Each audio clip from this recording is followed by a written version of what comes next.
और राहु गड़याता है।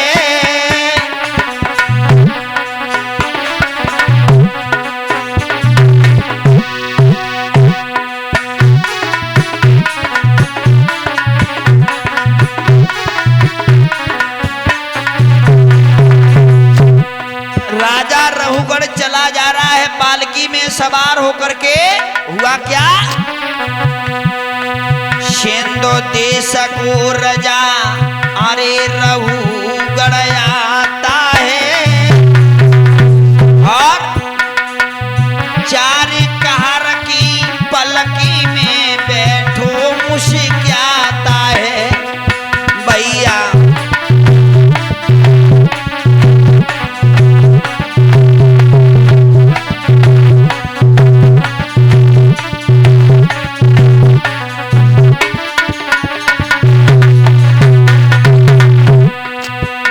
मुस्कुरा रहा है वो राजा रहुगढ़।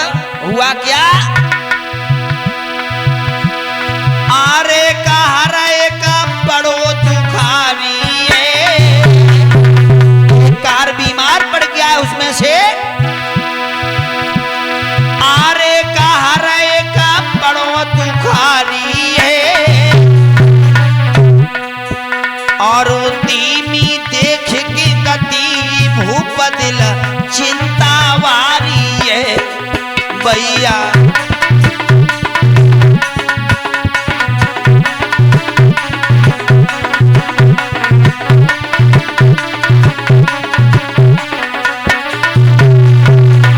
एक कहर बीमार पड़ गया, पालकी की गति धीमी हो गई, राजा हैरान हो गया।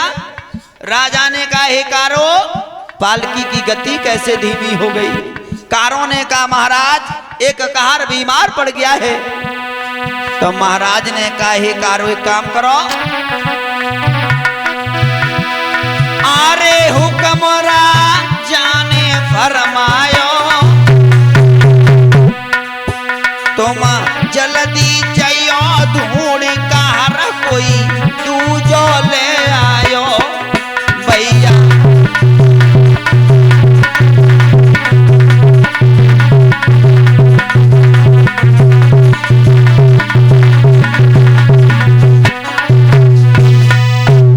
पालकी को रखा गया है। कारों से कहा एक काम करो भैया जाइए कोई दूसरा कहर ढूंढ करके लाओ, क्योंकि हमें विलंब हो रहा है, हमें तत्व ज्ञान सीखने के लिए जाना है।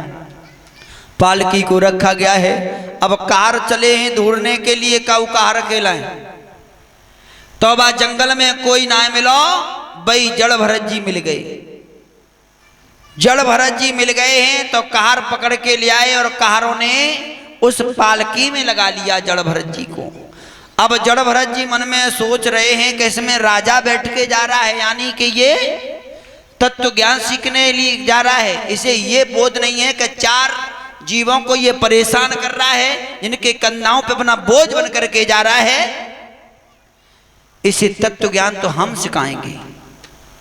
और महाराज जड़ भरत जी समझ गए हैं कि ये बई मूर्ख है। कौन? जो ये राजा रहुगढ़ था, ये कौन था? ये बई हिरनिया का बच्चा था, जिस बच्चे से मोह हो गया था। बई हिरनिया का बच्चा मर के राजा रहुगढ़ बना है। तो महाराज जड़ भरत जी ने सोच लिया इसे तत्व ज्ञान की भाषा तो हम सिखाएंगे। अब पालकी में लग गए हैं तो राजा रहुगढ़ बैठा हुआ है। जड़ भरत जी ने कारण से कहा ये भैया जाए कहाँ ले जा रहे हो? पालकी है कहा है जी? कहा जी पालकी है जहाँ में हमारे महाराज बैठे हैं। जड़ भरत जी ने कही भैया तो तुम्हारे महाराज का मर गए हैं? बोले मर ना गए, जिंदा बैठे हैं। हाँ तत्व ज्ञान सीखने के लिए जा रहे हैं, अगर हमारे महाराज ने सुन लिया तो तुम्हें मरवा देंगे। चलो कि हमारे यहाँ तो ऐसे मरने ले जाए, हाँ तुम्हारे यहाँ पे ले जाते होंगे। चलो अब क्या हुआ, पालकी में लग गए हैं जड़ भरत जी। तो थोड़ी दूर तक तो सही चले और जहां पर इन्हें चीटा चेंटी दिखाई दई, मई जी कुदक कुदक के चलने लगी। कुदक कुदक के चलने लगे, पालकी डिगने लगी। राजा रहुगढ़ ने कहा हे कारो ये पालकी कैसी हिल रही है? कहा महाराज एक नया कार जो ये लगा हुआ है इसे चलना नहीं आता। अरे उससे कह दो जरा संभाल के चले। तो कहा जड़ भरत जी से भैया थोड़ा पालकी को संभाल के चलाओ। महाराज नाराज हो रहे हैं। तो थोड़ी दूर तक तो जड़ भरत जी सही चले। जब थोड़ी दूर तक सही चले हैं फिर क्या हुआ, फिर चेटा चिटी दिखाई दे तो जो कुदक कुदक के चलन लगे। और जैसे इतने कुदके कि पाल कितनी तेजी से डिगी कि ऊपर बांस लगो रहे, बाँ में सिर लगो राजा रहुगढ़ को। और जैसे ही सिर लगो राजा रहुगढ़ को क्रोध आ गया। राजा रहुगढ़ ने कहा एक आरो इस पालकी को नीचे रखो, किससे चलना नहीं आता।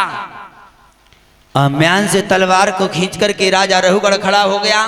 जड़ भरत जी सामने खड़े हुए हैं और जड़ भरत जी से कहा राजा रहुगढ़ ने, ए भैया ये बता तुझे चलना नहीं आता, तू कितना हट्टा कट्टा नौजवान है, अरे इतना मोटा ताजी है, हम तुझे मार डालेंगे, तलवार से तेरे टुकड़े टुकड़े कर देंगे, हम तुझे छोड़ेंगे नहीं।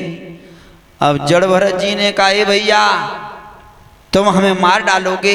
अब जड़ भरत जी अपने आत्मा के बोझ से बात कर रहे हैं। कहा सुनो, तुम ये कह रहे हो कि तुम्हें शर्म नहीं आती, तुम्हें लज्जा नहीं आती, तुमसे चलना नहीं आता। हमारी बात सुनो राजा रहुगढ़, तुम्हारी ये तलवार हमें काट नहीं सकती, अस्त्र जला नहीं सकता, शस्त्र काट नहीं सकता, अग्नि जला नहीं सकती। और तुम जो मारने की बात करते हो ना, आत्मा के बोझ से बात कर रहे हैं। कह रहे हैं आत्मा को ना तो अग्नि जला सकती है ना शस्त्र काट सकता है, और आत्मा का कोई कुछ बिगाड़ नहीं सकता। अरे तुम ये कह रहे थे हट्टे कट्टे नौजवान हो, मोटे ताजी हो, तो एक बात जानते हो, मोटा हो जाना या पतला हो जाना ये शरीर का धर्म है, भूख लगना प्यास लगना ये प्राण का धर्म है, लेकिन आत्मा का कोई कुछ बिगाड़ नहीं सकता। आत्मा एक है। और राजा जो तू है वो मैं हूं, जो मैं हूं वो तू है। और जैसे ही सत्संग की बात करी है वैसे ही राजा रहुगढ़ सोचने लगा। और